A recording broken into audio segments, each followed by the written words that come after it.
Hello po, Tita Darlene. Hello po, Tita Darlene. Thank you so much po. Hello, it's me, Darlene Vlog.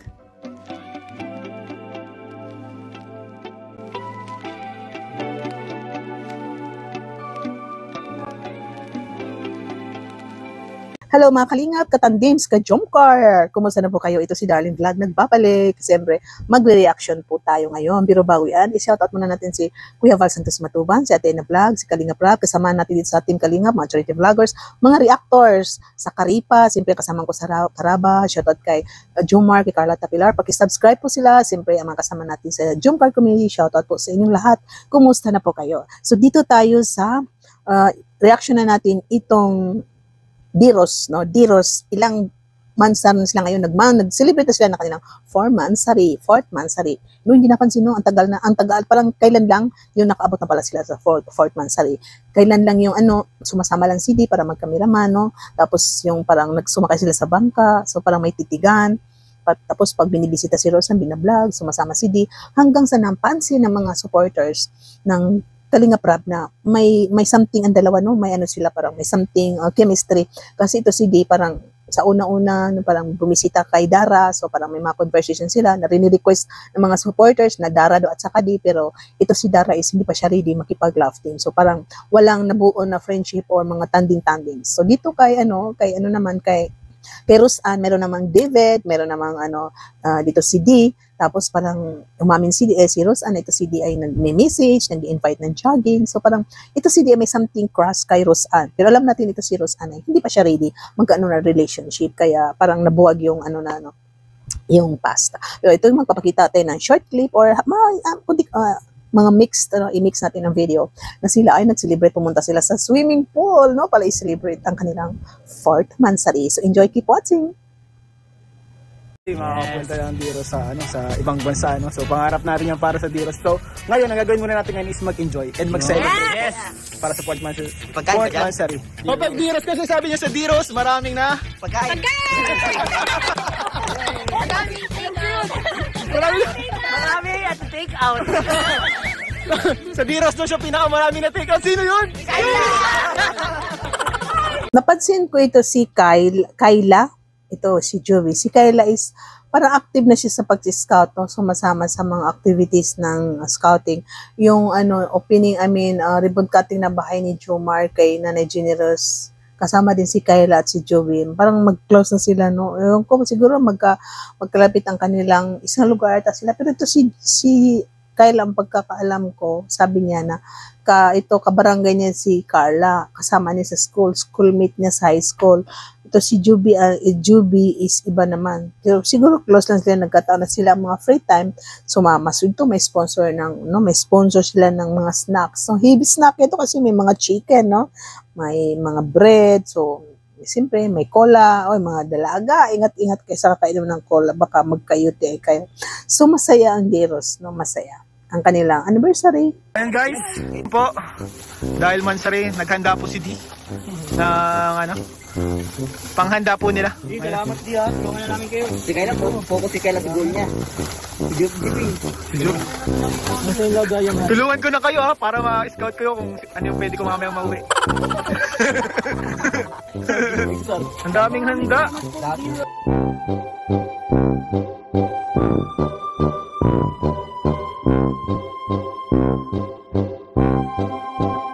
Dito guys, na-enjoy ko yung mga conversation ng Diros at saka Rosan kasi may mga conversation sila. Ito, kalog ito si Rosan, no? Kalog si Rosan. Ito si D, hindi siya yung tipong mahiyain at madaldal. Pero marunong siya magdala rin ng conversation, marunong siya sumagot, marunong siya magpiro. Gwapo rin si D, no? Gwapo si D, tangos ang ilong, yung lips niya, ganon. So may mga conversation sila dito na matatawa ka lang, no? Papakita natin. At itong may pangarap itong dalawa na makapunta rin na ibang bansa, pero ito si Dis, kakaibang lugar, no? Kakaiba ang gusto niya na lugar. Ano ba yun? Kasi pinanood ko, so hindi na natin i-mention, panoorin nyo guys. Kakaiba ang lugar na gusto niya mapuntahan, no? Nakakaiba din siya, something different daw sa lugar niya na gusto niya mapuntahan. Iba rin to pala, no? Iba rin ang trip niya. So naku guys, panoorin nyo ito. Alamig. Okay lang, maganda naman. Happy mansari pa. Ay siya? Mansari pala natin. 4th mansari na pala agad ito. Ako, lang. Kain-kain, ligo-ligo. Mansari pala natin ngayon. Kaya nga maligo tayo ngayon. Rosan, wait lang. Will you wait for me habang nililinisan ko itong sapatos ko ay tsinelas? Hindi naman para kang ano. So, ito na nga. Anong gagawin natin dito? Dito. Nagulat naman ako. Kala ko anong gagawin mo. Nag-load ka lang pala. Sadya ka lang papansin. Sorry na. Tanungin kita, ano wala? Ano palang bansa yung gusto mo mapuntahan? Bansa? Saan ba yun? Mga sisimulan ko sa A to Z. ito si, ba't parang uubusin ko ng bansa? Wala akong pang biyahe doon. Ang pinakauna kong gustong puntahan, dream country ko talaga, Estonia. Estonia, sa Europe yun. Estonia? Ang layo naman. Ang bayan na pati, ang ay, ang city ata yun, Tallinn. Kasi doon, puro medieval yung mga dun yung mga establishment. Tapos matatangkad na tao, kulay asul na mata. Na ganun, nakikurious lang ako dun sa para akong nasa alien world. Yun, trip mo lang. Ikaw ba? Anong gusto mong bansang puntahan? Dream ko isa sa Thailand. Thailand? Oo. Ano naman naging nagustuhan mo dun? Yung mga tao dun. So dito, nung umulan. So habang umulan, siyempre giniginaw, nagpasalamat ang isa't isa. Hindi maiwasan na siyempre mag-hug each other, no, hindi naman comfort kasi wala namang sadness na usapan. Siyempre pagpapasalamat sa isa't isa kasi nakabuta sila ng 4 months ng kanilang sama, ng kanilang support sa isa't isa. Ito si CD, support niya si Rose, kasi siyempre pag may love team kasi maraming groups, no, members, mag-ambagan, katulad yan, may ganyan. Tapos CD, malaking tulong din kay di kasi kung may channel ka, may manonood sa channel mo, may support sa channel mo. Pag isa ka sa may katandim ka, may ka-love team ka. At siyempre, charity vlogger din siya, cameraman, same time cameraman, no? Tapos, siyempre, hindi may iwasan itong mga sponsor ni Rosan, baka susuportahan din siya. So, supportahan po natin ang D-Rose mga ka-Chomcar. Kasi siyempre, ito na minsan, may collab sila sa Chomcar na masaya ang samahan. At siyempre, pinsan ni Carla, kaibigan, best friend niya, kasama sa boarding house, mabait, no, maganda, masipag mag-aral nga si Rose, kung maalala po natin na napakasimpleng bata, na nangarap na makapag-aral, nagbibinta ng walis, no? Walis tingting na ang payat-payat, pero tingnan nyo ngayon, no, malusog na siya. Malusog, magaganda na ang kanyang damit. Dati kasi naka-short lang siya at loose t-shirt. At siyempre natulungan din ang kanyang nanay.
Masaya ko ngayong araw. Parang meron lang tayong nag-enjoy. Meron tayong dalawang enjoy. Sobrang saya ko. Ito pala Para tayo mga bata. Parang nabalik dati sa pagkabata yung ginagawa natin. Sobrang conscious kasi natin na magkasakit tayo. Kaya hindi natin ginagawa yung pagpapaulan ito bagay na ito. Pero kung isipin mo, worth it naman kung magkakasakit ako ngayon. Joke lang. Ay, kasi minsan lang tayo magsama. Sila ito na. Tapos, hindi pa natin alam na may ganun. Pero, in fairness, hindi ako nilalagod. Kasi nakajakit ka. Siya nga. Ay. Yeah, somebody who ay panawihan mo sa Salamat. ano ito, pagkakataon sa tag-ulan. Kahit tag-ulan man, tag-araw yan. Wala, masaya lang ako. Yung salamat. Na-feel ko na naman yung gamaw nito. Na ano, masaya na naman ako kahit sobrang stress ko. Wala kung anong ganap lang natin. Sakto naman ako pala.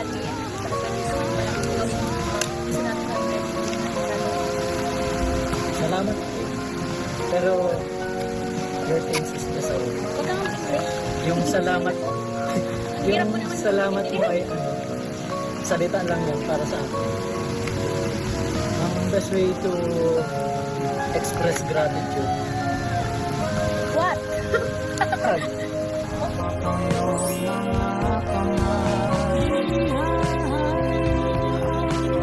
Tama na, yung ulan.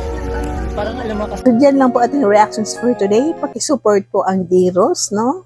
Sa mga Jumcar dyan, kung anong love team pa kayo. Supportahan natin lahat ng tandem dito sa Kalingap. At siyempre, para makatulong tayo kay Kalingap Rab sa panunood natin, one views natin, magmarathon man tayo. Malaking tulong na po ito sa charity ni Kalingap Rab kasi marami pang beneficiary si Kalingap Rab na pabahayan, hindi pa napapabahayan. Katulad nito ni Eden, hanggang ngayon, no? May lupa na pero wala pa siyang bahay. So, wala pang nag-sponsor ng bahay, pero siyempre pag may pera na sila, papabahayan. Ito si Kayla, kailangan din niya ng yung maayos ang kanyang bahay kasi baka pasukin ng mga masasamang tao. Ito si Joby, may lupa na rin pero wala pang budget sa bahay. Marami sila guys, no? Marami sila na hindi pa napabahayan. Pero dahil sa support niyo, panonood ninyo, na hindi kayo nag-skip ads, siyempre na makakaipon si Kalingap Rab ng halaga at mapapatayuan niya na ng bahay itong mga Kalingap Angels o sino mang beneficiary ni Kalingap na really badly need ang bahay. So thank you po. Shoutout sa inyong lahat sa mga Jumcar community, mga marathoners, mga silent viewers, siyempre mga kasama natin sa Jumcar Fans for Life, solid yung mga supporters, siyempre ito mga sponsor natin sa landing pad. Shoutout sa inyong lahat. I love you all and see you in my next reaction video. God bless and keep smiling. Don't forget to pray. Magkaisa po tayo para sa bayan at siyempre para sa Team Kalingap. God bless! Mga Kalingap, suportahan natin Darlen Vlogs YouTube channel. Please subscribe. Mga karaba, mga Kalingap, mga ka-Jumcar atin ang samahan. Reactor na maaasahan, siya si Darlen Vlogs. Sa Kalingap Radyo Balitaan, atin siyang nasisilayan. Mabuti na kaibigan, solidong Kalingap niya. Siya ay matulungin sa kapwa, mga reaksyon niya'y kahanga-hanga. Siya si Darlen lang, samahan natin. Mga Kalingap, halika na't samahan natin siya. Darlen Vlog sa kanyang channel, samahan natin siya. Mahusay na reactor kasama sa balitaan, lalong-lalo na sa Jumcar kanyang sinuportahan. Mga Kalingap, suportahan natin Darlen Vlogs, Karaba, Kalingap Reactors, Kalingap Radyo Balitaan. Please subscribe Darlen Vlogs. Mga karaba, mga Kalingap.